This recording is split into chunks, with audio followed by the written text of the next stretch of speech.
Hey everyone. So today we're doing a special show with our friend and yours, Joe Bond. We're doing our Fancy Six Pack ADP Mover show. Joe, we put a lot of work into this. How excited are you finally to get this thing started? Yeah, man. Been doing a lot of research. We've got our fun little color coded spreadsheet here that we will share with you. It'll be super confusing to look at, but we'll explain. Well, again, thank you so much for joining us. My name is JP, Dap Scout on Twitter. And again, we invite everyone to come on down to Fantasy Six Pack, become an all access member. You get access to all of our cheat sheets, all the other kind of member privileges. My favorite is our Discord, where you can go and ask us any question about trades, lineups, or just talk to us in general. We've dissected hundreds of lineups. It's a lot of fun, actually. And we really like to kind of dive deep and help our various members out. And also, we ask you to go and move your league to fan tracks. And the reason I'm laughing is because I just moved one of my other leagues to fan tracks, and it's constantly a battle trying to explain to people, no, that's already included. Nope, that's included. And because a lot of times you have to look at like the silver or the gold package. With fan tracks, it's not like that at all. They have so many things already in the free leagues. And if you have to get very specific, like a lot of my leagues, in save plus holds plus K per nine and all these different things. Now, when you start getting very, very specific, yes, they have a paid tier, and it's definitely worth it. It's a lot cheaper than some of those other leagues out there as well. So we got all the kind of the paid subscription sponsor stuff out of the way, Joe. Let's dive into our biggest ADP movers, risers, and fallers. Let's see the spreadsheet. Whoa, Just look at fun. all that color. Well, there's a name there at the top that we absolutely would be remiss to discuss, regardless of where his ADP was, because he's all over the news. And frankly, we're just waiting for something to happen. And that's Mr. Blake Snell. So if you look where his ADP was and where it is now, it's kind of the same place. People were assuming that the Cy Young winner, the reigning Cy Young winner, was going to sign with somebody. It's just going to be a matter of how much and for how long. Scott Boras looks like he either a bunch of billionaires colluded against a billionaire or a billionaire just bet incorrectly on the market. But it looks like a lot of his clients didn't get what they wanted in these long term deals. But Blake Snell is finally signed, and I honestly I think he's in the kind of the perfect place for him, or one of the perfect places for him, in the sense that someplace that absolutely needs to win, and they finally kind of show what they're doing. For a while there, I didn't know what the San Francisco Giants were doing in this offseason, and they finally make a big splash. And I think Snell is going to be the absolute anchor in that rotation. You have some hopes and dreams there on Snell in some of your leagues? I mean, he wasn't somebody I was avoiding, Uh-huh. but it was more of a little hesitation, in right there because there was obviously some safer guys, and you do have to worry at this point, right? I mean, season starts in a week, right? For outside of the Dodgers and the Padres, right? The season starts in a week. So how far behind is he going to be, right? We've seen in the past where pitchers get signed late, and yeah, they're doing their off-season thing. He's not sitting around eating Cheetos on the couch playing PlayStation, Right. but Right. like he's working out, but it's a different situation than throwing to live batters, being in game situations, that kind of stuff. So he's going to be behind the eight ball there. I do believe he'll have some innings restrictions early on. Sure. Um, then there's always that because he got the late start and he's trying to ramp up quicker than he usually does. Do you worry about injuries Sure. even more so than we always do with pitchers? And so there is a little worry there. I did pull up. So this is NFBC ADP, and I realize that this is really hard to read. So I'm going to try to help out here as much as possible. So, his ADP on this screen has stayed around 70. It dropped overall to 79 on there. But I will say, just in the last couple of days since the signing, his min ADP is 40. So some people are starting to buy back into it. And so I expect his ADP to drop, I guess, or I don't know what the right word is, but it will start inching upwards toward the earlier rounds. There you go. We side note to our viewers, we had a hard time figuring out, do we say that somebody's number is going down, meaning it's getting closer to the number one overall, or does it going down because it's moving to the later rounds? So if we stumble there, you understand what we're doing. But yeah, I mean, injury history obviously is a must there. And if you're in a wins league or quality start league, especially, Snell's not going to hit those 6 innings probably. 6 inning starts probably for at least a month, if not more. So I'd be really concerned there. Depends how your league's set up. If it's a QA3, quality appearance league where you only have to have 5 innings, I think Snell's price is pretty much there. But again, I'd be really concerned about any type of creativity in those first couple starts, piggybacking starts, just to get pitch count up, things of that nature, because he's going to be too valuable to a playoff contender like the Giants for them to kind of wear him out in that first month. And in some leagues, you're going to be falling pretty far behind if you lose the guy who you thought was going to be your ace for the staff. So definitely want to look at that. Now we move away from Blake Snell to the guys that may or may not be helping your staff, as we've been seeing throughout, and of course our hitters too. So let's look at some of the big names here, right? We know that Lucas Giolito is out. I was not really kind of betting on him. Done. But Gerrit Cole, that's the one where everybody is all over the Gerrit place. Cole, Devin Williams, obviously some other ones that hit up here. We got Romano, and we forgot to highlight, and our bad. We forgot to highlight Jhoan Duran on this list. But those are some big names here. I mean, yeah, right. Devin Williams is coming off the board early as second closer off the board after Diaz, and what the problem there is there isn't a setup person as this is going to be the person taking over for the saves in Milwaukee. They've already talked about the fact that that's going to be a closer by committee, or the other death knell for fantasy owners, the hot hand approach. So you just hope he comes back at some point. But Gerrit Cole, to me, is kind of the one that, if we weren't hoping and we were reading everything in a positive light, there seems to be a lot of negative if you're really reading through some of the PR baloney of Gerrit Cole's medical updates. We're going to rest him for a month or two, 1 to 2 months, and then we're going to try to ramp him back up. Okay, well, 1 to 2 months, and then ramping him back up means, in my mind, really 3 months before we see him, if he's fully healthy, back to being Gerrit Cole. That's All-Star break. And then again, so that's really 3 months. So you've got to look at kind of reading in between the lines. If somebody's off for, again, 1 to 2 months, you have to add the other time to get the pitch count up and those types of things. That Gerrit Cole injury is incredibly worrisome. So if you're holding on and be like, I just need to hold on with Gerrit Cole until he comes back, I would definitely be looking to shore up your roster elsewhere with, of course, the Oakland A's opening starter. No, I'm kidding. Something like that nature. But yeah, the closers, oh god, get in a holds plus saves league. But yeah, the Devin Williams news is not great. Devin Bednar's, and then of course the Kevin Gausman news as well. At least Josh Lowe, or is it Lau, is definitely looking like he's coming back. So that's at least somewhat good news. But again, it's Tampa Bay. We'll be talking more about Tampa Bay later. Anybody else you want to highlight there, Joe? Well, so I'll just say this. I am actually shocked to see that Gerrit Cole is still getting drafted overall that high up. His even if I just make it within the last week and a half on NFBC,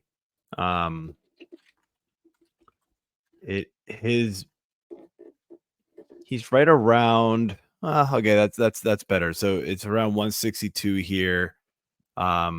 Overall min pick for him is still 16. That feels like it might have been right before the injury news then. I've got him around 140, 150 in my rankings. I haven't updated them in a few days. It could go down. I mean, I'm with you, man. I'm just not the the news that I see is not optimistic, man. It's a lot of unknown. I mean, would we be surprised at all in 2 months? All of a sudden, it's like, you know what? We had to shut him down for the year. If Right. I heard that news, I would have been like, yeah, no, duh. Like, why? How did nobody see this one coming? So I'm kind of out on Cole, man. Like, dude, unless you could get him like 15th, 16th, 17th round, which you're not going to do. Someone's going to take a chance on him. Right. Unless I can get him there where like chances are you're dropping that player sometime during the season anyway. Then fine, I'll take a chance on Cole, right? Because the upside obviously is massive if he does return. It's a long time to stash him though, and especially in NFBC leagues, there's no IL spots. If you got IL spots, it's a little bit different story. Devin Williams, such a mess. I mean, like we know kind of we pretty much know how long he's going to be out, but you're right that Milwaukee bullpen situation, it's like, who's it gonna be? But it's like, it's gonna be Piabs, it's gonna be Uribe, Right. it's gonna be, Miguel. Like, no. Like, good luck. I Good luck mean, figuring that one yay, I out. hope, but yeah, I don't think Right. anybody Yeah. knows. If the manager doesn't know, we don't know. That's where the line is. Yeah, and so good luck figuring that one out. Gausman, I wasn't surprised to hear he wasn't going to be ready for opening day, but all signs are pointing to him returning sooner rather than later, which is good news. If he misses 3 starts, I'm perfectly fine with taking him where you got him. If you could tell me that you got your ace for 30 starts instead of 32 to 33 starts, you'd be perfectly happy. Like if missing the early part of the season sucks, right? Because you're looking at zeros. But if you miss 3 starts in July, you'd be like, whatever. Like it wouldn't feel as big, right? Right. But missing the season obviously feels worse. Yeah, Bednar, like we don't know, man. Like that's another one where like it just feels like there hasn't been a lot of updates with him. So obviously he's trending in the wrong direction with ADP as well for that for that same reason, right? It's just a lot of unknown there. I mean, and then like, do you want to pick up Chapman? Oof. I mean, you're gonna get strikeouts from Chapman, but he also might walk 4 guys. I guarantee Chapman's going to be the number one. It saves only leagues. Chapman's going to be the number one. If he wasn't drafted, it's going to be the number one, waiver wire pick. Romano, at least he got some good news. The MRI looked clean. Yeah. But tightness in the forearm or tightness around the elbow. Anytime the word tightness, if it's not in the abs, Oh, definitely concerns the me. part that frightens me with Romano is that he had swelling in the elbow. They Oh, think right. there's no damage. They like it almost feels like they don't know yet Yeah.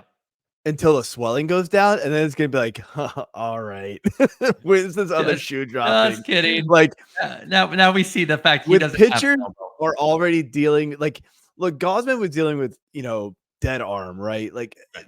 I feel like we see that a lot, and then a lot of those pitchers can come back, and I feel like they're okay. When you deal with elbow stuff, I'm out. There's no way. I'm done. I'm not drafting you, and it's just too much. Yeah, So, so just to rank them in areas of worry, right? Elbow, shoulder is almost 1A and 1B for me. Shoulder long oh term, yeah, yeah. yeah, shoulder is pretty much out. But yeah. All right. I think we've but I did want to highlight one guy there, Davis Schneider. He's not injured, but personally, I'd rather feel like he should be because let Davis Schneider play. If you remember, the man came out hot last season. He was a huge part of our waiver wire show. I think we highlighted him 3 times. Biggio They're like keeps a starting. they're like a rage color for Yeah, it's a for Dap rage here. red. So David Schneider is healthy. I keep trying to hit my refresh feed to find out if he's injured. But yes, he's still sharing time with Biggio. That should not happen. Toronto make it stop Say or your move Biggio to boy another. Biggio. I'm not I can upset. only Okay. laugh. Anyways, just wanted to explain why Schneider was there. Go ahead. All Moving right. So you on go to our you going to next Reds? grouping. Yeah, that's the order we had it, I guess. Yeah. So I mean, Marte obviously is not an injury, just should we call it stupidity? With the anytime I see these drug suspensions, I mean, especially for high touted prospects, expected at the opening day, just come on. You can't tell me that you don't have a nutritionist or somebody else when you're like, oh, I didn't know what it was. Uh, that drives me nuts. Now the CES and Jonathan India stuff.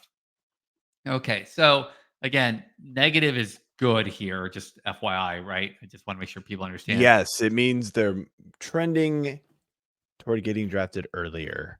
Right. So CES is absolutely crushing in spring training. I know we're all super worried about what happened in spring training, but I did want to just say that he is absolutely doing it. So he has a 308, 676 slash line. That's the average in OBP with the Yeah, magical 10 RBIs. And I mean, just doing everything he needs to do, 3 home runs and 4 stolen bases. So definitely, I think people were kind of like, oh, is he going to have a position? There's too many starters in the infield, and I get it. We talked about that a bunch of times. There's who's we going to be the did. odd man out, and we were all betting.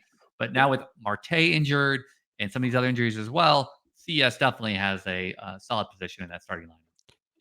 Yeah, and I that's why I wanted to highlight this was the kind of the other dominoes falling. We knew Marte was going to be basically undrafted in a lot of leagues, right? Nobody wants to hang on to him for 80 games, and then who knows what his spot will be when he's getting back, right?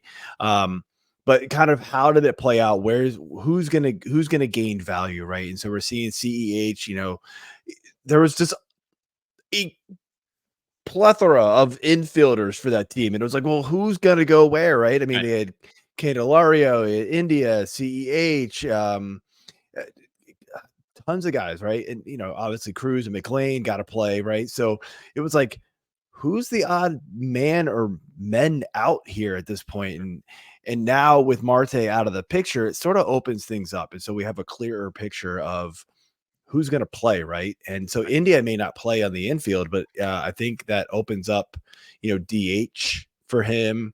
He could, maybe he could slide into the second or whatever, and McLean DHs, whatever. Right? It's just going to open a lot more things up for this team, and so you're seeing that reflected in the ADP. So know that going into your drafts this weekend or next week, that if you want these guys, the ADP that you probably saw earlier in the year is not their ADP anymore. Absolutely. It has improved way more than what it was before. And real quick on India, right? I mean, they're looking at him on first base now, left field. They're looking at definitely moving him around, so he has a lot of playing time available to him now, as opposed to we really thought he was going to be the guy coming off the bench, odd man Yeah. out, all the cliche lines you want to come up with, and And I've you know, always in, been an India fan. oh, Like, I 100%. think he's a cheap power speed guy, that you can get in drafts. I mean, still at 252 ADP, that is crazy low for a guy who went 17-14 last year, in just 454 at bats. I mean, like, if he could somehow figure out how to get up into the 500s, I mean, it's and I think that since the offense is gonna be pretty good overall, Right. so, like, runs scored and things like that, it's gonna be he's hitting, they're projecting 5th, 6th right now for him. That's pretty good for that lineup, so, Sure. yeah. All right, let's talk about my second favorite thing to talk about after the Reds, of course, and that is our prospects.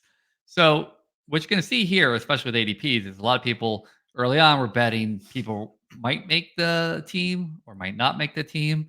And then, of course, as it got closer to them doing one way or the other, then we definitely saw ADPs rise. Jordan Lawler, right? Everybody was hoping, but as it kind of progressed, definitely looked like, oh no, he's not going to make the team. And then suddenly everybody went the other way, and they were like, okay, well, maybe he is, and then he's not. So I mean, we hope, but I doubt he's not making opening day, but he definitely should hopefully be in Arizona making some waves here shortly. Kyle Manzardo has already been sent down to the minor league team. Bryce Elder was fighting for that fifth starting rotation spot there in Atlanta with some stout competition. Sawyer Gibson-Long was definitely somebody I was grabbing with kind of one of those last, 2-round picks. Mhm. But the guy I want to talk about here, well, two actually, is Joey Ortiz and Rafaela. So Joey Ortiz was part of the trade that brought in Burns to the Orioles, right? Joey Mhm. Ortiz along with DL Hall. DL Hall, by the way, grab him. If instead of the Bryce Elder picks, you should be grabbing DL Hall. They're really excited about him in Milwaukee. He was showing a lot of promise there at the end of the year, especially coming out of the bullpen. And I think they're going to be, definitely keeping him as a starter. He had such a velocity uptick at the end of the year when they're using him in short spurts. Milwaukee's shown that they can definitely, continue to develop pitchers. So I definitely like DL Hall, but going to Joey Ortiz, he definitely had shown kind of that power uptick. It was a good but not great return for the Brewers. There, I still don't understand all the returns that they had there, but yeah, I definitely like Joey Ortiz as kind of a cheap power, maybe 15 home runs. And then, of course, Rafaela. Rafaela is a defensive specialist who also can hit the ball pretty well. And I have seen all over Twitter, if he doesn't start the season, we should riot. Well, we should, because I think Rafaela is definitely a great outfielder, both with the glove and with the bat. And I think he'd be a great addition there in the Boston. So it's 50-50 for him. And Joey Ortiz, I'm not sure either. I'm kind of, if he's one of your last two picks, all in, but I don't know. What you got to say there? Yeah, I mean, so with Ortiz, I mean, and you can see the ADP is basically off the board at this point, even in NFBC. But so the only time I've ever seen him get drafted is in Slam, which is 42 rounds. This is the That's NFBC best cut ball, right? line. Yeah, the best ball. And I mean, why not at that point? It was like Sure. around 41. It's like, sure, take a third, second base, slash shortstop type guy, right? Who knows? I mean, but right now he's not projected to start. He's in the it looks like they're projecting him on roster resource to be on the short side of the platoon. Um, just an infield utility guy. I mean, look, the guys ahead of him aren't anything like fantastic. I mean, no, I know this is your boy Bryce Terang here, but I mean, like he struggled bad last year, and Right. so yeah, could he take it over? Sure. This is just gonna be a very interesting lineup for Milwaukee. Like they're gonna score some runs, but like I think it. I don't know. There's gonna be games where it's like, oh man, they scored like 13 runs, and there's gonna be like just a bunch of games where it's like they couldn't score at all. Right. uh, Right. it's just gonna be a very interesting lineup there. So, um, yeah, Ortiz is interesting. He did okay with Baltimore last year in his few games that he was there, but um, I'm not expecting anything super great from him. I mean, this is like super deep pick, waiver, keep him on the waiver wire kind of thing. Um, you know, highlight the little star next to his name as somebody to watch. That's hurtful. That's hurtful. I got Joey Ortiz in a Sorry. lot of places. Thanks a lot. You play like 30-man dynasty leagues. Of Yeah, course you well, do. okay, fine. Anyways, all right. So let's head over to the guys that are absolutely killing it for a lot of different reasons here. Or, uh, and that Oh, is I screwed up. What did I our just yes, do? okay. Carlos Rodon, yeah, okay. Jordan Walker, yep. But yeah, so Carlos Rodon is not going to be playing anytime soon, and if he does, he sucks. And Jordan Walker. Let's talk about the man that destroyed everybody's ADP last year. The thing is that he didn't do awful, right? I mean, if you can tell me that you were going to bet on a guy that wasn't even, I think, 21 last year to hit 20 home runs, I mean, what were you expecting when you drafted him? If you're expecting 40 home runs, you're insane. But he's darn good. At least he's now being drafted somewhat where he should be. But yeah, the Carlos Rodon, yeah, 100% out on that. Well, That's yeah. So his ADP, both these guys' ADP is moving down, right? So you can get him later and later. Rodon makes perfect sense. He looks not good. Like he looks pretty bad in spring. Velocity, I heard, is down. Um, I know people are picking him because it's Carlos Rodon and like, oh, it feels late enough that it's worth it. But man, like when the guy, like the one thing you want to see in spring training, right? Unless somebody's working on like a new pitch or they're returning back from, like he's returning back from the injury, right? So like, but like you want to see them to be somewhat successful, right? He's getting wrecked. And so that's not good. Walker going in the opposite direction is baffling to me. I still believe the talent is there for this guy. And yeah, I mean, he's not killing it this spring, but batting 250, he's hit a bomb. He's on a couple bases. I mean, it's fine. He's just rounding into form. This was, I'll be honest, I put Jordan Walker on there because there honestly weren't a lot of guys just based off performance that have moved drastically in the opposite direction, right? Which is smart. I think people are starting to finally figure out don't overreact to spring training stats and like downgrade people a whole lot. But Walker was one of them. And one of the reasons why I wanted to bring him up specifically is because of the next guy on our list. And I think we're just going to jump into the next grouping of players, which are the guys who are moving up drafts, right? And Wyatt Langford is the top of the list here. This guy, I'm calling it right now. Like, look, he might be better than Jordan Walker last year, but this is this year's Jordan Walker, right? We are seeing the ADP just skyrocket. Just to give you a bit more insight here, Langford, right? His ADP over the last 2 weeks is 93. Take a guess what his min pick is. First overall. I have no idea. Like 41. Oh my God. It's just insanity. Like, look, he's crushing it, right? And absolutely. Look, we saw that last year, right? With Walker, he was crushing it in the spring. Everybody's like, oh, he's gonna be the next big thing. Blah, blah, blah. I mean, look, 5 home runs, 17 RBI. He's batting 378. He's awesome. He's mashing. And I know he's mashed at every level he's been at, and that's what everybody's looking at. It's not like Walker didn't. Walker maybe didn't do it quite like Langford did, but man, it's hard to buy in on a guy who's never done it at pick 41. NFBC leagues are generally 15-team leagues. That's crazy. That's round 3. Right. Like what? And for a guy that hasn't technically made the team, right? He still might get sent down. That's kind of the big elephant in the room. He still might get sent down, as he should, probably from a business perspective, so that they get another year of eligibility. You're betting on something that hasn't even been official yet. Let's forget about the talent part, right? Getting exposed, people making adjustments, all that stuff. You still don't know if he's made the team. And, again, if you're on these other, 12-team leagues, 10-team leagues, that's a hole. That's, you basically now have a hole for 3-4 weeks.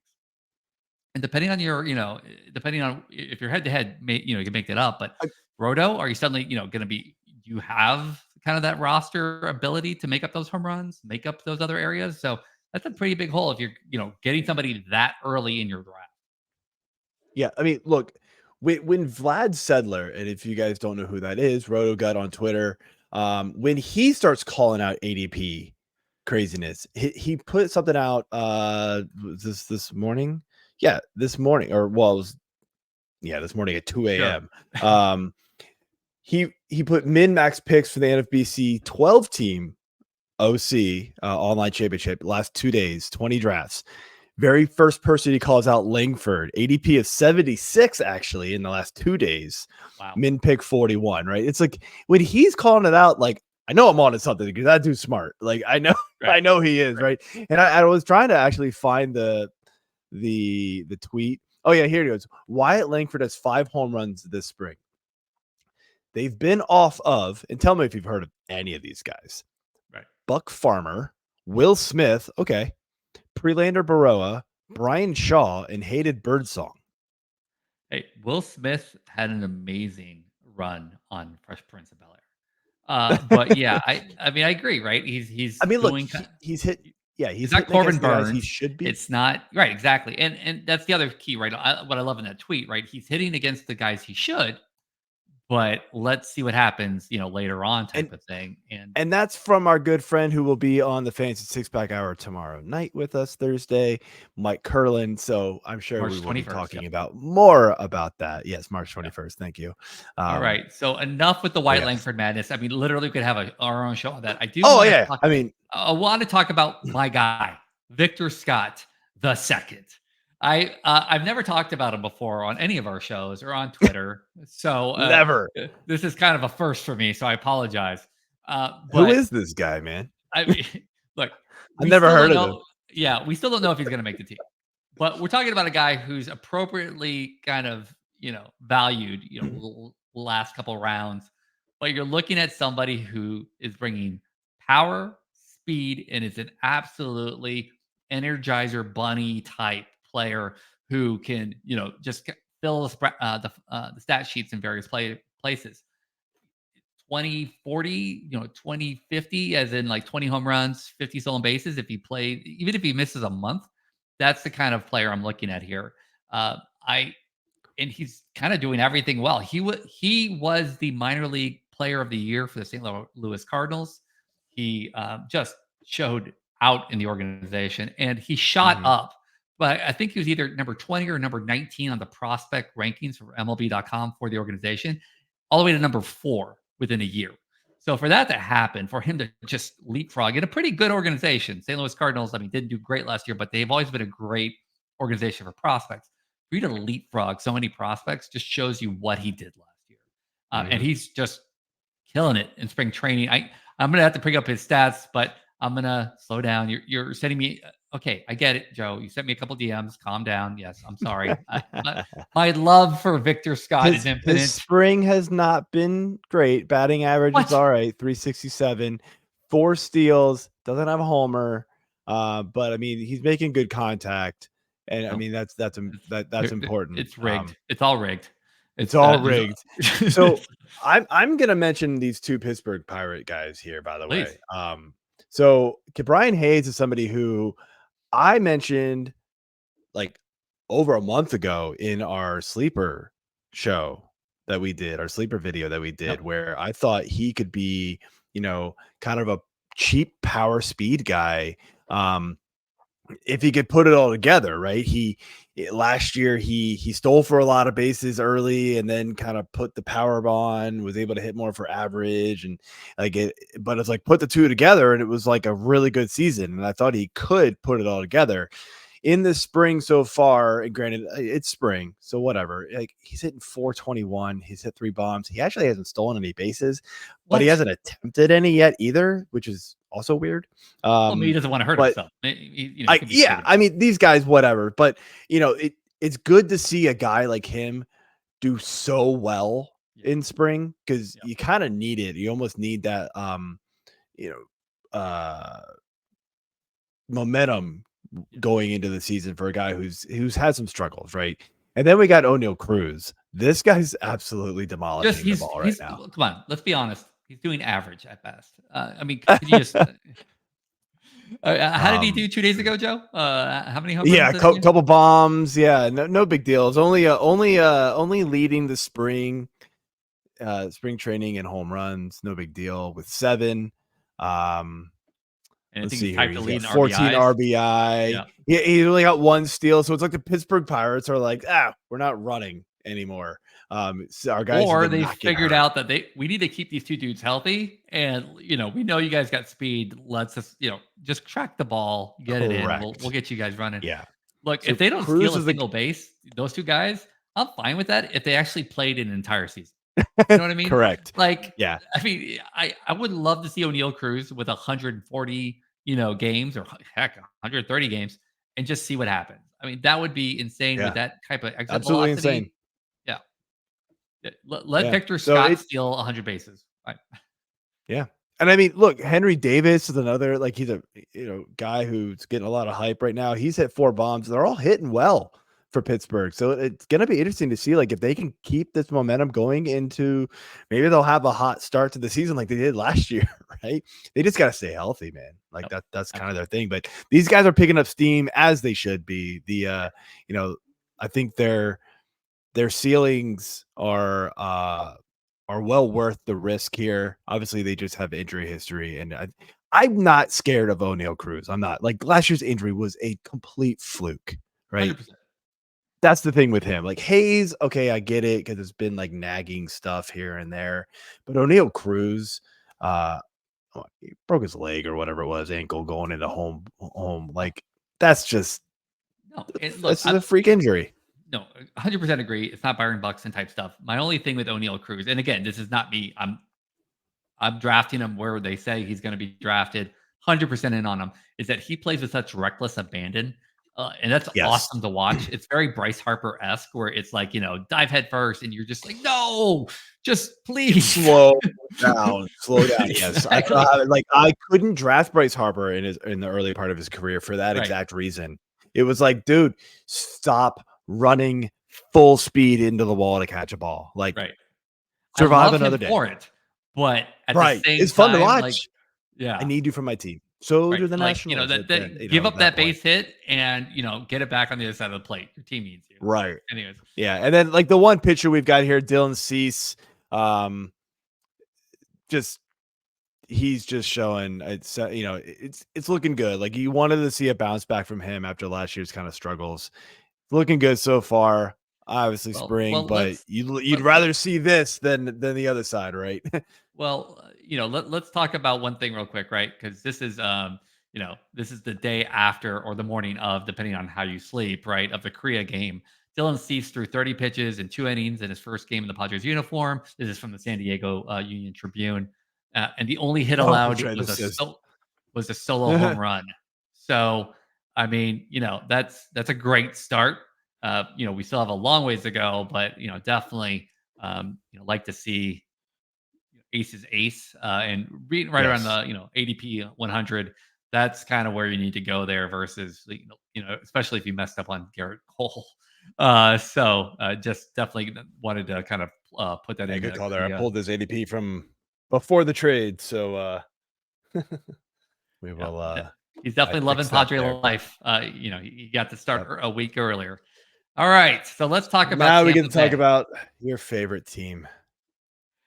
So I am going to start off by saying that neither Joe nor I have any clue, and anybody who tells you outside of the Tampa Bay organization that they have any clue what Tampa Bay is going to do is lying to you.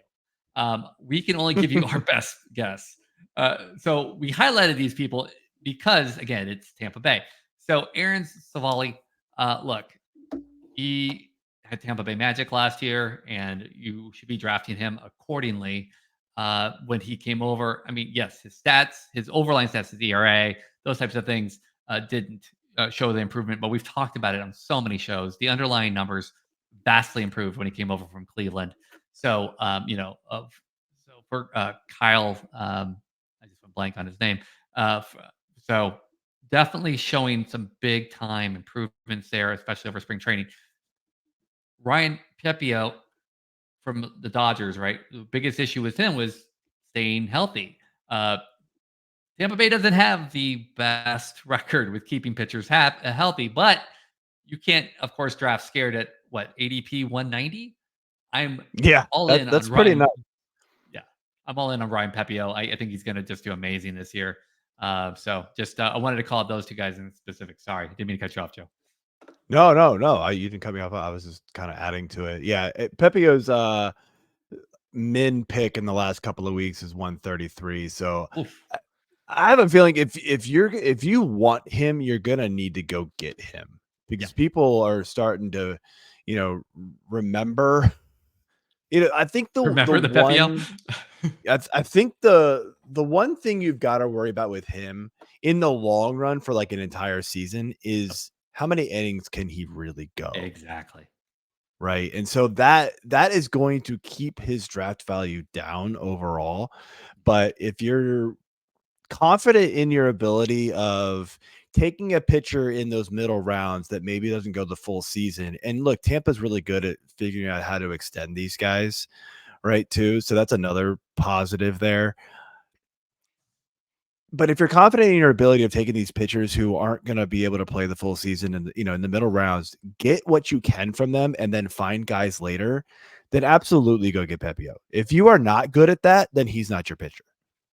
Yeah, so he only did 64 pitches between the minors and Dodgers last year. So he's doing about a 20% increase on that. You're looking at maybe 100 innings pitched if they push it, maybe a little bit over that. So, Mm, I agree with you 100%. Pepiot is not going to be that, but ride the hot hand there, especially. Hopefully, they maybe do it's Tampa Bay. They might make him a start, the opener, or they might make him the bulk reliever or something of that nature. right. But yeah, I'm still a Pepiot fan, but like Joe said, playing accordingly there. The two other people that I really want to highlight here, right? Curtis Mead, the Australian stallion. I don't know what the awesome Aussie.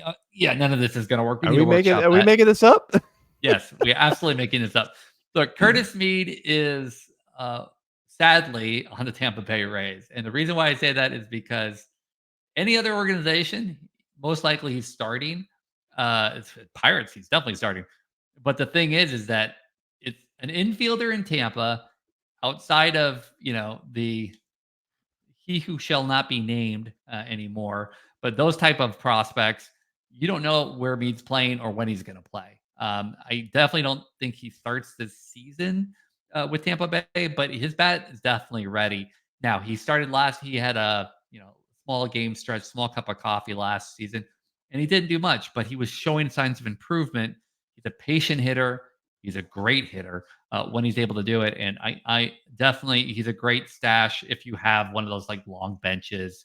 But it's somebody in those other leagues where you don't have long benches to keep an eye out because once he gets called up, I would definitely I would pick him up the week he gets called up. I'll definitely monitor his play because most likely not everybody's going to just grab him unless he just goes off. Taj Bradley, we've been talking about for forever. I I love the guy, but dude, stay healthy. Exactly. And Yeah. he's not right now. So oof, Yeah, this I'm this out. is going back to my comment earlier. Tampa Bay can't exactly keep their pitchers healthy, but if he can, again, this is another guy who's going to have an innings limit because he just hasn't stayed healthy. But when he's up there and when he's throwing it, Yeah. he's great.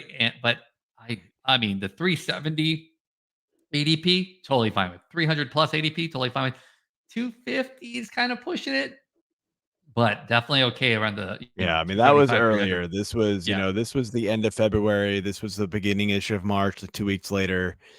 And now we're at the end of March, closer to the season. He's already hurt. Yep. He's not being drafted anymore. Let me say one thing about Mead. I will say right now, Roster Resource has him projected to break camp, but he's a backup infielder. Ugh. I mean, let's be honest, like his competition is Isaac Paredes. And yes, Paredes was phenomenal last year, Yep. right? Power galore. We know that that's there.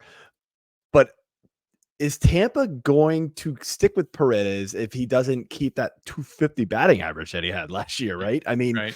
if he goes back to 210, 205 like he was 2 years ago, they're not playing him as much. They kept him in that lineup because he was able to make way better contact last year. And that was to a huge surprise to everybody, I think including Tampa, right? Yes. So if Paredes I goes in think the opposite including direction, that's going to Isaac. open the door for Mead. Yeah, Yeah, right? It was like, "Oh, including hey, Paredes I can himself. hit these." He's like, "What? Yeah. That ball? Let me go get it." Yeah, I agree 100%. He was a definite feel-good story. Isaac Paredes is on my, cautiously optimistic. He's Yeah, another one of those guys absolutely. that, suddenly gets good at Tampa. Tampa's like, Yeah. "Hey, did you know, by the way, when you hit the ball, it's supposed to be like this with your bat, not like this?" And they're like, "Oh my god!" And then they hit the ball. So it's really that simple for Tampa Bay. Yeah. But Last thing I wanna say is Pete Fairbanks. yeah, I'm actually avoiding him in saves only leagues, okay, but in a saves and holds league, give me all of him, right? Like, he moves way up the rankings in a saves hold league for me because we know Tampa will just mess with things and to, like, move people around all the time. Fairbanks, I think, is the favor it to be the closer more often than not, but we Right. know that they don't always just go to him in that scenario. They've got other guys that they trust, but in a saves holds leagues, Fairbanks should easily go above pick 110. 100%. Yeah, huge So huge fan of Fairbanks, and definitely a top tenner in holds plus saves. But yeah, saves only. I mean, I don't know. It's Tampa. Like when we started off this segment, it's Tampa. I have no idea what they're going to do with anybody. But I just hope I have the right person at the right time. We thank you so much for watching. Joe and I are so excited to kick the season off. We have our Fantasy Six Pack weekly show that we have on Thursdays.